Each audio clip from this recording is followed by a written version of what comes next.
नमस्कार समीर जी एवं वहां उपस्थित सभी समाज साधक मित्रगण। जुड़ने और जोड़ने का कोई भी आयोजन बहुत शुभ, सुंदर और सार्थक होता है। मेरा सौभाग्य होता यदि मैं इसमें प्रत्यक्ष सम्मिलित हो पाता, पर चूंकि मैं अभी अभी 4 दिनों के लिए पूज्य सरसंघ चालक जी की बैठकों और कार्यक्रमों में सम्मिलित होने ग्वालियर गया हुआ था, इसलिए इस सौभाग्य से वंचित रह रहा हूं, मुझे क्षमा करेंगे। हरीश जी इस अंधेरे वक्त की एक ऐसी उजली तस्वीर हैं, एक ऐसे प्रकाश पुंज हैं जिनकी उपस्थिति मात्र से दृष्टिपथ के आगे छाई हुई धुंध छटती है। यदि मैं उपमानों में बात करूं तो वे एक ऐसे निर्मल दर्पण हैं जिसमें झांक कर आप अपने व्यक्तित्व के सभी दाग धब्बे देख सकते हैं। वे एक ऐसी कसौटी हैं जिस पर कसकर आप अपने व्यक्तित्व का आकलन और मूल्यांकन कर सकते हैं। निसंदेह हम सब सौभाग्यशाली हैं कि हमें उनका साथ और सानिध्य मिला है। उनके विषय में बहुत कुछ कहना शेष है, पर उसे आपकी तरह मैंने भी बचा रखा है कि कभी पुस्तक या भाव के रूप में उसे लिपिबद्ध करूं। शिक्षा सोपान के प्रारंभ होने की बात तो कोई भी संस्था रातों रात खड़ी नहीं होती, उसके पीछे वर्षों की तपस्या होती है। बीज विचार भले ही किसी के मन में आए और बीज विचार भले ही कितना ही सामर्थ्यशाली शक्तिशाली क्यों न हो, पर उसके अंकुरित होने के लिए उर्वर भूमि, अनुकूल परिवेश, समय पर उपयुक्त मात्रा में खाद पानी की महती भूमिका होती है। बिना उसके बीज अंकुरित नहीं हो सकता, पनप नहीं सकता। शिक्षा सोपान के साथ भी यही सच है। उसका बीज विचार जब मेरे मन में आकार ले रहा था तो उसे मैंने अपने मित्रों से, आदरणीय हरीश जी से, स्वर्गीय विश्वास कुलकर्णी जी से साझा किया। उस बीज विचार में अनेक भाव तत्व मिलते गए।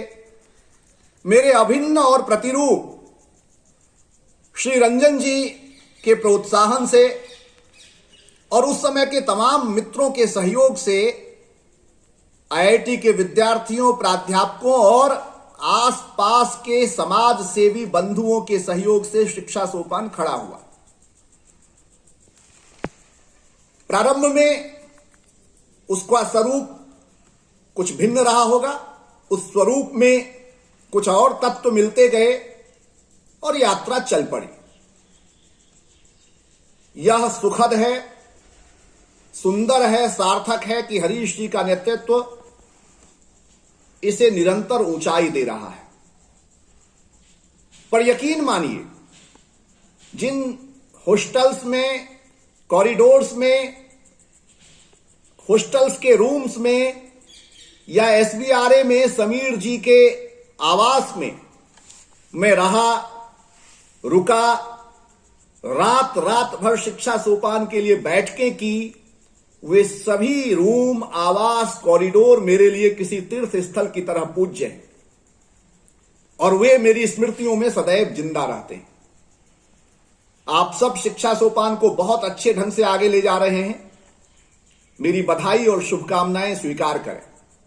और एक अंतिम बात, मेरे अभिभावक और आदरणीय हरीश जी के बड़े भाई स्वर्गीय देवी प्रसाद वर्मा जी प्रायः अकेले में मुझसे कहा करते थे कि हरीश समाज के काम में स्वयं को इतना अर्पित कर चुका है, समर्पित कर चुका है कि अपने लिए 1 मिनट भी नहीं निकालता। तो आप सब उपस्थित मित्रों से मेरा निवेदन है कि हरीश जी के स्वास्थ्य की भी चिंता करें।